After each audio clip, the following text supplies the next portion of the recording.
오늘 읽은 말씀에 근거해서 옥중에서 울려 퍼진 찬송, 빌립보의 기쁨 영성이라고 하는 제목으로 말씀드리겠습니다.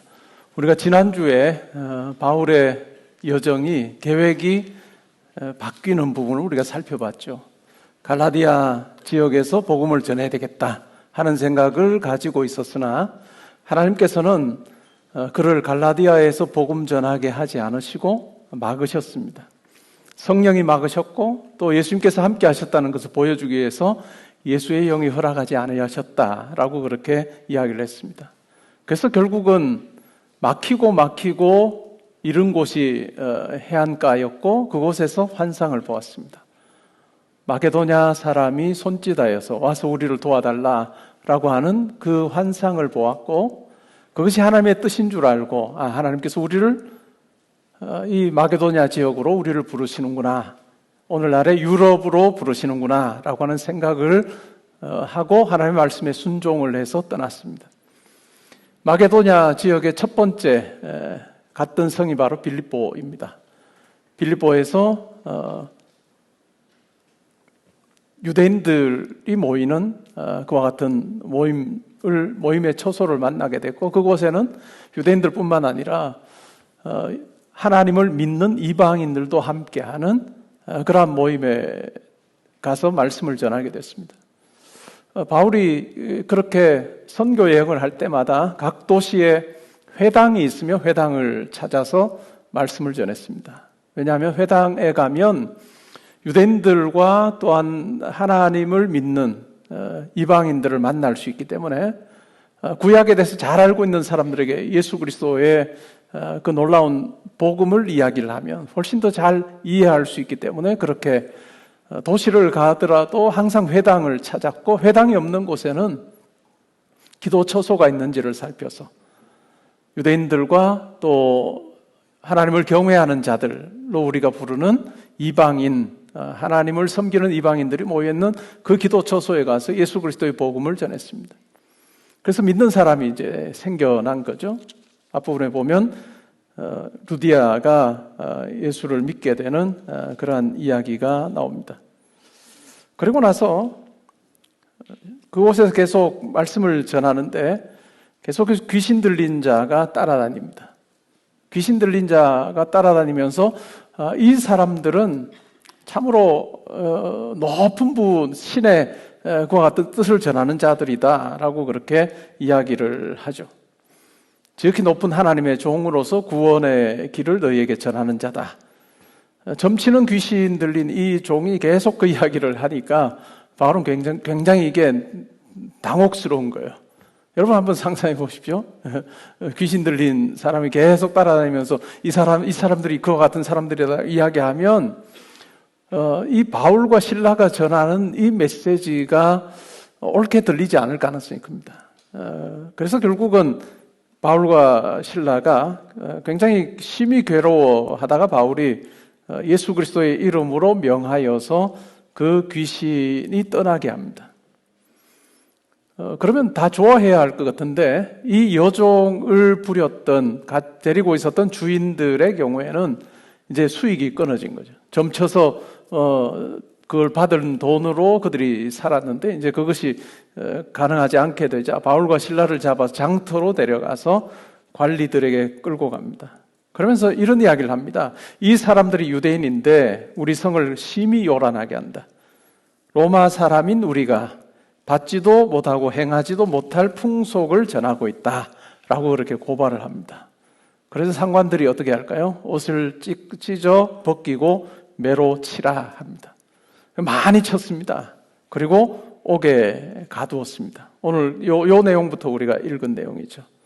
그래서 간수에게 명하여서 든든히 지켜라 이렇게 명합니다.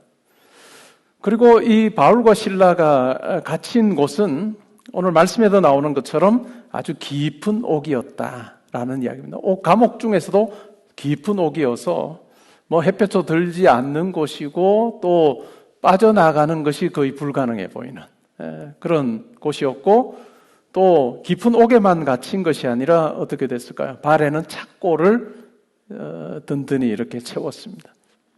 그러니까 움직이는 것도 부자연스러운 그런 상황 가운데 여러분이 바울이고 신라라고 생각을 해보면 어떨까요?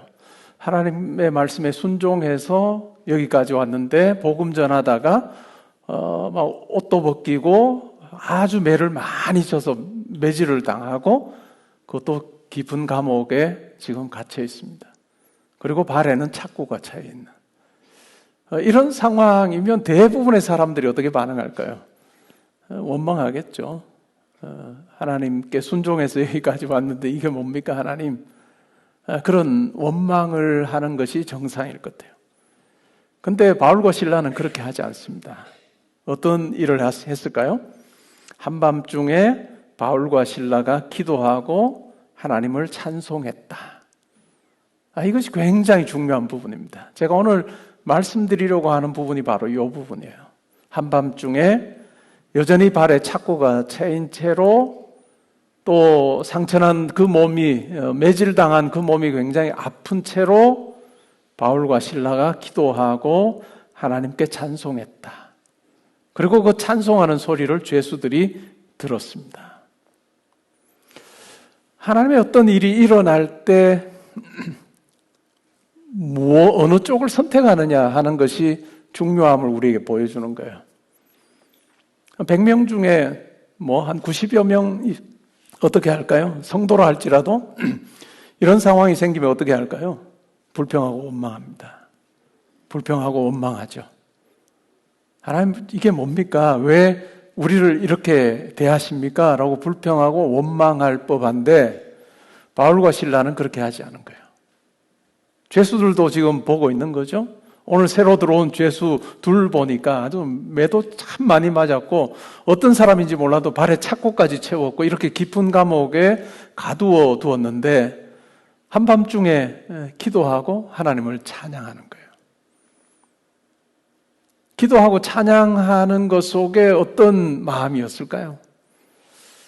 하나님께서 우리를 여기까지 보내셨고 또 이곳으로 인도하신 것 또한 하나님의 뜻이 있다라고 하는 그 부분에 고백이 없으면 이 찬양이나 기도나 이런 것이 올려질 수가 없습니다. 아니 기도는 할 수 있을지 모르겠죠. 기도는 할 수 있을 겁니다. 하나님 저희를 여기서 건져 주십시오, 구해 주십시오라고 하는 기도는 할 수 있겠는데 기도만 한 것이 아니라 뭐도 한 거죠? 하나님께 찬양을 했다. 하나님께 찬양을 했다라고 하는 이 부분이 포인트입니다. 옥에 갇혀서 기도는 할 수 있으나 찬양할 수 있을까라고 생각해 보면 쉽지 않은 거예요. 근데 우리 삶에도 이 부분을 딱 적용을 해보면 우리의 어떤 기도, 어떤 상황 가운데서 기도하게 하는 상황도 있잖아요. 근데 그 기도하게 하는 그 상황에서 내가 찬양을 하는 자로 살고 있느냐, 이건 매우 중요합니다. 내가 찬양하는 자로 살고 있느냐? 이 찬양이 우리에게 주는 유익이라고 하는 것은 기도하면서도 여전히 불안할 수 있습니다. 기도하면서도 하나님 앞에 간절히 기도하지만 기도하고 나서도 하나님께서 일 가운데 함께 하실까 이렇게 의심이 생기는 경우도 있습니다.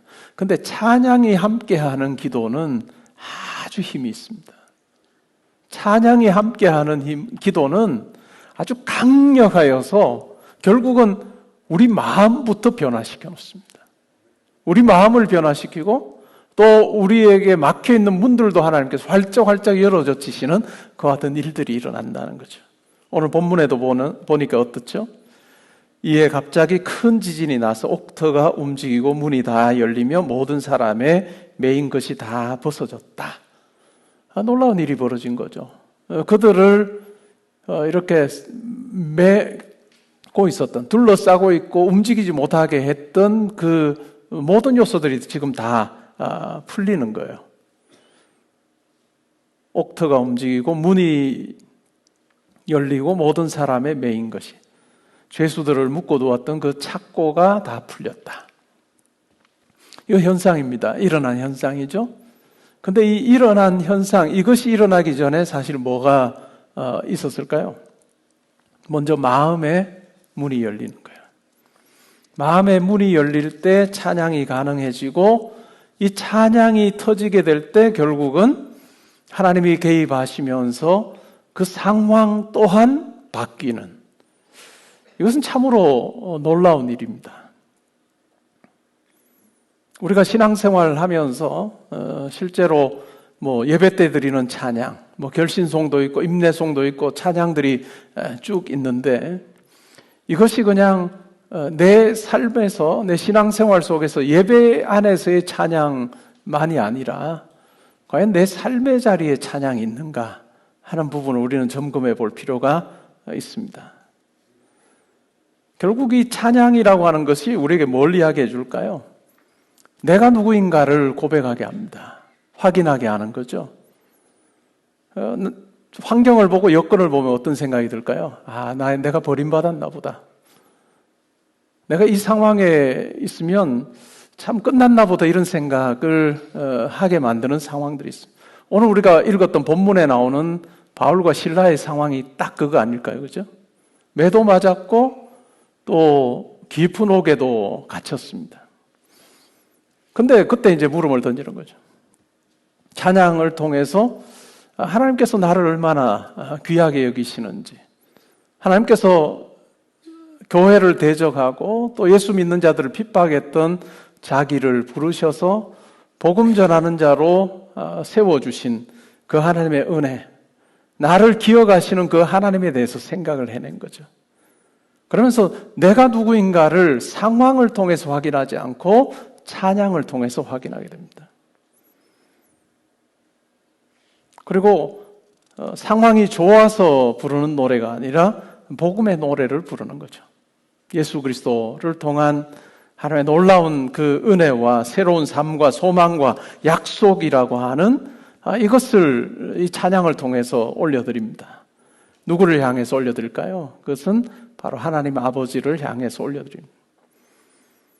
이 찬양이라고 하는 것은 바울이 불렀던 찬양, 실라가 불렀던 찬양은 결코 감정을 노래하는 게 아니었을 겁니다. 자기 자신을 위로하는 노래도 아니었을 것입니다. 하나님을 향한 노래죠. 하나님께서 분명히 나를 사랑하셔서 신실하시고 크신 하나님께서 나를 기억하시고 나의 이 상황을 하나님께서 잘 알고 계신다라고 하는 그 고백을 담아서 올려드리는 찬양입니다. 그럴 때 메인 것이 다 풀어지는 자유가 주어집니다. 그리고 또 어떨까요? 이 찬양이라고 하는 것의 이 위력은 옆에 있던 죄수들까지도 듣게 되었고, 그 죄수들이 바울과 실라가 드리는 찬양을 들으면서 하나님이 어떠한 분이신지에 대해서 그들은 듣게 되었죠. 그리고 그 하나님께서 역사하심으로 어떤 일이 벌어질까요? 죄수도 듣게 되는, 어찌 보면 이웃의 문도 열리게 되는, 그리고 더 나아가서는 어떨까요? 그들을 지키고 있었던 간수와 그의 집에 구원의 문이 열립니다. 만약에 그냥 가만히 그냥 기도했으면 어떨까요? 가만히 기도했으면 옆에 있는 사람들은 왜 이와 같은 일들이 벌어지고 있는지를 모를 거예요. 그렇지 않겠어요? 근데 한밤중에 기도하고 찬양하는 것을 통해서 죄수들도 들었는데, 이와 같은 놀라운 하나님의 개입을 보고 나서는 뭘까요? 이 바울과 실라가 고백했던 그와 같은 그분이 이와 같은 놀라운 일을 행하셨다라고 하는 것을 옆에 있는 사람들도 알게 하시는 그와 같은 일이 벌어집니다. 옥문이 열렸습니다. 이제 간수가 생각할 때는 어떨까요? 보나마나 죄수들이 다 도망갔을 거다라고 생각을 했는데 도망가지 않은 거죠. 바울과 실라의 경우에는 도망갈 이유가 없는 거죠. 그러니까 하나님께서 이 일 가운데 함께 하셔서 그냥 문 열어주시면 우리가 몰래 도망가는 이런 차원이 아닐 거다라고 하는 확신이 그들 가운데 있었던 거예요. 그래서 그냥 문이 열렸음에도 불구하고 도망가지 않습니다. 간수는 죄수를 잃게 되면 자기 목숨 내놔야 되는 거죠. 자결하려고 할 때 바울이 우리가 다 여기 있으니 자결하지 말라라고 이야기합니다. 이 간수는 아주 두려운 거죠. 이게 보통 사람이 아닌 거죠. 그래서 결국은 이 바울과 실라에게 어떻게 하여야 우리가 구원을 얻을 수 있습니까? 라고 그렇게 고백하게 됩니다. 그래서 결국 예수 그리스도의 복음을 전하게 되죠. 그리고 간수와 그 집의 사람들이 예수 그리스도의 놀라운 이 복음을 듣고 믿습니다. 그리고 회개하고 세례를 받습니다. 그리고 기쁨의 식탁이 주어집니다. 이것이 빌립보에서 일어났던 참 놀라운 일이라 할 수 있습니다. 근데 이와 같은 놀라운 일이 벌어지는 데는 찬양이 있었다. 찬양이 있었다. 우리가 신앙생활할 때 이 찬양은 매우 중요합니다. 이 찬양은 매우 중요하여서 우리의 입에서 찬양이 끊이지 않도록 하는 것이 중요합니다. 우리의 매일의 삶에서 하나님 앞에 감사의 기도, 또 한 가지 그 기도의 제목을 가지고 하나님 앞에 아뢰는 그 기도와 더불어서 우리 가운데 필요한 것이 바로 이 찬양이라 할 수 있습니다. 이 찬양을 우리가 함께 하나님 앞에 올려드릴 때 이 찬양의 고백 속에 내가 생각할 때 환경이 참 크고 상황이 훨씬 더 커서 내가 어찌할 수 없겠구나라고 생각되는 그런 형편에서도 온 우주 만물을 창조하신 하나님을 찬양하기 시작할 때 우리의 마음에 평안이 찾아오고 우리의 마음에 딱 족쇄처럼 나를 딱 올가매고 있었던 그 문이 열리는 경험을 하게 됩니다. 찬양이 그만큼 위력이 있는 거죠. 어떤 성도님은 이제 우리 청년들도 그런 생각하는지 모르겠습니다. 목사님, 저 찬양 아주 좋아합니다. 찬양 매일 듣습니다. 그리고 뭐 한 찬양만 아니라 뭐 여러 찬양을 듣습니다. 좋습니다. 그런데 찬양을 어떻게 하느냐가 중요한 거예요. 찬양을 어떻게 하느냐. 그냥 찬양이 내 귀에서 입으로 나오는 찬양이 되면 별로 효과가 없을 거예요. 내가 듣기 좋아하고 내가 입으로 부르기 좋아하는 찬양. 그것은 힘은 없습니다. 그러나 내가 부르는 찬양이 내 마음의 고백이 될 때, 내 마음의 고백이 되어서 그 하나님을 향해서 내가 고백하고 하나님을 향해 찬양 올려드리는 이 찬양이 있을 때는 이 찬양이 가지는 힘은 얼마나 큰지를 몰라요. 그래서 내가 멜로디가 좋아서 부르는 것은 가요와 별반 다르지 않을 거예요. 효과를 놓고 보면. 그냥, 내가 이 멜로디 좋아서 내가 찬양합니다. 그냥 좋은 거겠죠. 자기의 정서에 약간의 유익은 될지 몰라도 내 마음 깊은 곳에서 우러나는 찬양. 이 찬양은 정말 엄청난 하나님으로 하여금 일하시게 하는 그와 같은 힘이 있는 것이 바로 찬양이라 할 수 있습니다.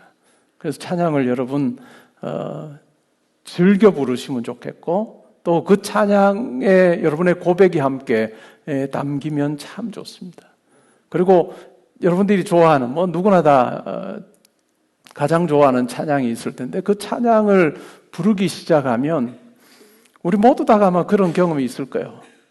내가 이 상황에서 도무지 방법이 없지, 다 사방으로 다 우겨 싸움을 당하여 있지라고 할 때도 그 찬양을 부르기 시작할 때 이 사방으로 우겨 쌓인 내가 이 상황보다 훨씬 더 커 보이는, 그것이 내가 큰 것이 아니라 하나님께서 나로 하여금 그렇게 내가 어떤 존재인지를 알게 하실 때 그 상황 그거 아무것도 아니구나 라고 하는 생각을 우리로 하여금 가지게 하시는 그 같은 놀라운 일하심이 있습니다. 제가 제일 좋아하는 찬양이 288장입니다. 찬송가 288장인데 확신에 대한 찬양입니다. 후렴에도 보면 이것이 나의 간증이요 이것이 나의 찬송입니다. 나 사는 동안 끊임없이 구주를 찬송하겠습니다 라고 하는 그 고백이 담겨있는 것 같은 찬양입니다. 우리 같이 찬양 한번 부르고 할까요? 네, 찬양 288장 찬양, 우리 이 내용을 내 고백으로 담아서 우리 찬양하면 좋겠습니다.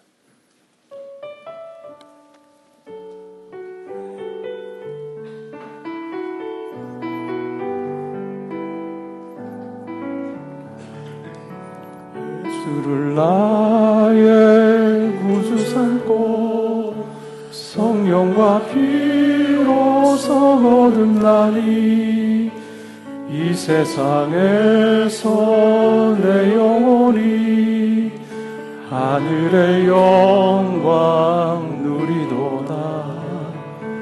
이것이 나의 반지요 이것이 나의 찬송일세.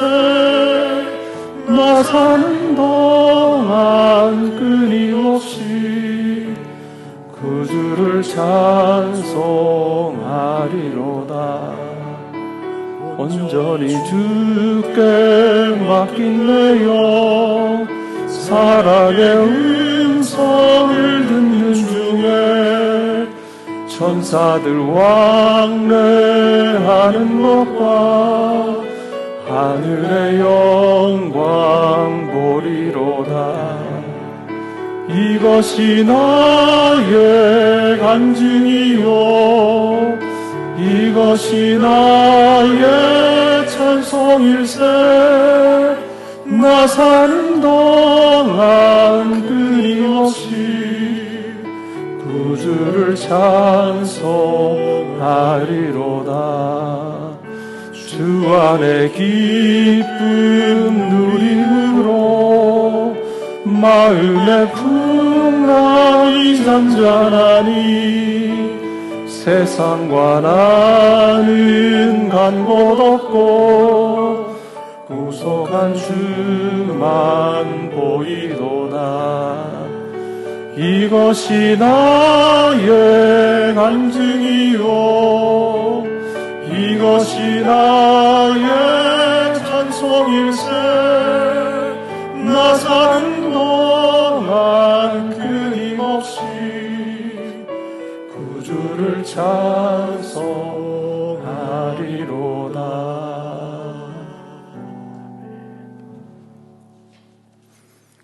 우리가 찬양할 때 하나님께서 우리를 바꿔주시고, 그리고 우리를 둘러싸고 있는 상황도 바꿔주십니다. 그래서 우리가 찬양을 할 때 우리 삶이 얼마나 새로워지는지를 우리가 경험을 하면 좋을 것 같아요. 그냥 귀에서 입으로 나오는 찬양이 아니고 내 마음 깊은 곳에서. 왜 이것이 가능하냐면 우리가 크신 하나님을 우리의 육신의 눈으로는 볼 수가 없어요. 그렇지 않아요? 근데 우리의 영의 눈으로는 볼 수 있고, 우리의 영혼은 온 우주 만물을 창조하신 참 크신 하나님을 우리가 알 수 있는 공간이 우리 안에 있는 거예요. 그래서 우리가 찬양을 부를 때 이 하나님을 향해서 고백하고, 이 하나님께서 나를 얼마나 사랑하시고 존귀하게 여기시는지를 알 때, 나를 둘러싼 그 상황, 커 보이는 그 상황 아무것도 아닌 것처럼 여겨지는, 그럴 때 정말 담대한 믿음의 기도가 가능해지는 거죠. 우리 교회가 건축을 하는 동안에 오전 기도회를 했습니다. 건축을 여기 이제 다 이 터 허물고 건축하는 내내 그렇게 화수목금 4일을 그렇게 같은 시간에 오전 10시인가 10시 반에 했던 기억이 나는데, 이제 돌아가면서 하는 거죠. 교육자들이 제가 주로 금요일 했던 것 같고, 돌아가면서 할 때마다 항상 했던 것이 있습니다. 항상 찬양은 4곡 부른다. 찬양은 4곡 부르는데 그냥 뭐 여기 갔다가 저기 갔다가 자기 좋아하는 찬양하지 말고 1장부터 마지막 장까지 인도자가 자기가 맡았을 때 아는 찬양, 영 모르는 찬양은 건너뛰고 아는 찬양은 무조건 이제 4장 불러서 이 몇 바퀴 도는 거죠. 여러분도 그렇게 한번 해보십시오. 집에서 찬양을 내가 어떻게 할까 할 때 찬송가 펴셔서 1장부터 펴서 여러분들이 아는 찬송 있으면 불러보는 거예요. 불러보는 거예요. 저는 제 옛날 찬송가에는 밑줄도 많이 꺼 있습니다. 성경 읽듯이 찬송가 1장부터 해서 마지막 장까지. 그래서 제가 어지간한 찬송은 가사를 제가 많이 알아요. 눈 감고도 부를 수 있는 찬송이 많은 이유가 집에서 이제 계속 부르는 거죠. 근데 그 찬양을 통해서 제가 바뀌고 저를 감싸고 있던 이 족쇄가 풀릴 때 하나님의 일하심이 있다. 지금은 절판이 됐는 책이에요. 근데 참 좋은 책 중에 하나가 지옥 생활에서 천국 생활로라고 하는 책이 있습니다. 1980년대 아마 번역돼서 나왔던 책일 것 같은데 도서관에는 있을 거예요. 빌려보실 수 있으면 한번 빌려보시면 생생한 고백이 담겨 있습니다. 내가 찬양했을 때 내 삶이 어떻게 바뀌었는가? 찬양했을 때 나를 둘러싼 여러 환경들이 사실은 내가 생각하지도 못했던 방식으로 하나님께서 인도하신 생생한 증언이 그 속에 담겨 있습니다. 그래서 오늘 우리가 본문을 통해서 살핀 것이 바로 찬양의 힘입니다. 찬양과 기도가 같이 갈 때 이 기도는 힘 있는 기도가 되고, 이 찬양이 내 마음속에 계속해서 흘러넘치게 될 때 우리는 기도하고 나서 돌아서서 하나님께서 이 일 이루어 주실까 이 의심을 하지 않게 되는 거예요. 그러니까 찬양이 함께하는 기도가 있을 때 확신의 기도가 되고, 때로는 내 지금 당장 눈에는 하나님께서 막 한꺼번에 안 보여주셔도 찬양이 있는 기도의 경우에는 하나님께서 반드시 함께해 주실 거다. 그리고 가장 선한 길로 인도해 주실 거다 하는 그 분명한 그와 같은 확신이 우리 가운데 있을 것입니다. 그래서 찬양하는 우리 성도님들이 되면 좋겠고, 가장 좋은 것은 우리 박 목사님처럼 찬양을 진짜 잘하면 제일 좋겠죠. 하나님께 주신 달란트라고 저는 보고요. 아니어도 옛날 어른들 보면 어떤 분은 그냥 하나의 어떤 그 리듬 이걸로 모든 찬송을 다 부르시는 분들이 계셨거든요. 그래도 그 찬양이 엄청난 힘이 있는 거예요. 우리가 틀리고 반박자 늦게 들고 이거 상관없고, 그러나 이게 내 고백이 될 때 진짜 엄청난 그 찬양의 힘을 우리가 경험하게 되고, 찬양은 저는 단순히 우리를 위로하는 정도가 아니라고 생각해요.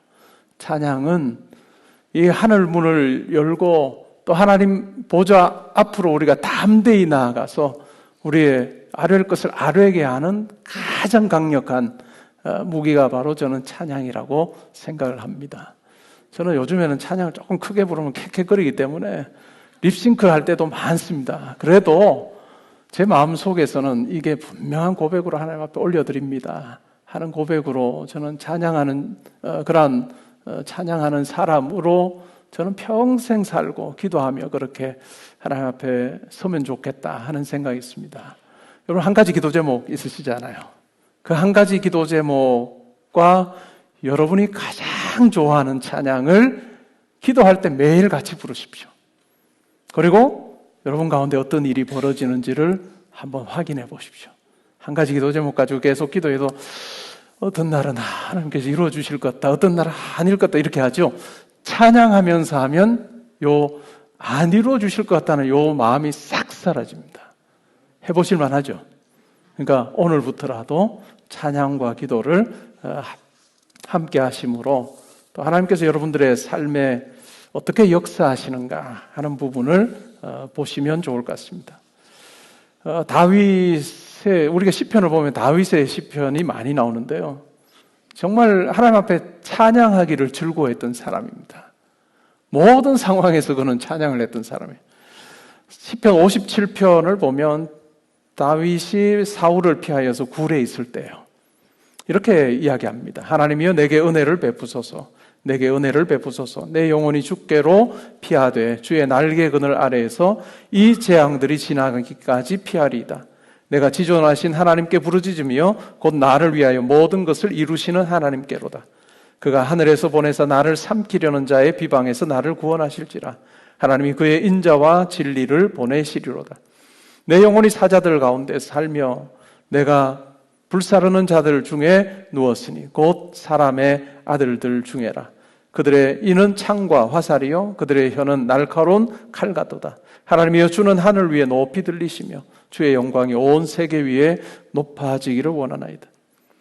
그들이 내 걸음을 막으려고 그물을 준비하였으니 내 영혼이 억울하도다. 그들이 내 앞에 웅덩이를 팠으나 자기들이 그 중에 빠졌도다. 하나님이여 내 마음이 확정되었고 내 마음이 확정되었사오니 내가 노래하고 내가 찬송하리다. 내 영광아 깰지어다. 비파야 수금아 깰지어다. 내가 새벽을 깨우리로다. 주여 내가 만민 중에서 주께 감사하오며 문나라 중에서 주를 찬송하리다. 무릇 주의 인자는 커서 하늘에 미치고 주의 진리는 궁창에 이르나이다. 하나님이여 주는 하늘 위에 높이 들리시며 주의 영광이 온 세계 위에 높아지기를 원하나이다. 이 찬양을 보면 그렇죠? 굴에 지금 숨어 살아요. 그리고 사울 왕이니까 그 당시에 얼마나 큰 권력을 가지고 있어요. 자기를 죽이기 위해서 수많은 군사를 보내서 샅샅이 다 뒤지고 있는 것 같은 상황인데 하나님 저를 구원해 주십시오 하는 이 기도만이 아니라 하나님 앞에 찬양을 올려드릴 때 처음에는 이런 상황 가운데 있습니다라고 찬양했다가 마지막에 어떻게 됐죠? 내 영광을 깰지어다. 하나님을 찬양하고 또 새벽을 깨우리로다. 하나님의 영광이 온 우주에 가득 찼다라고 하는 그 찬양으로 바뀝니다.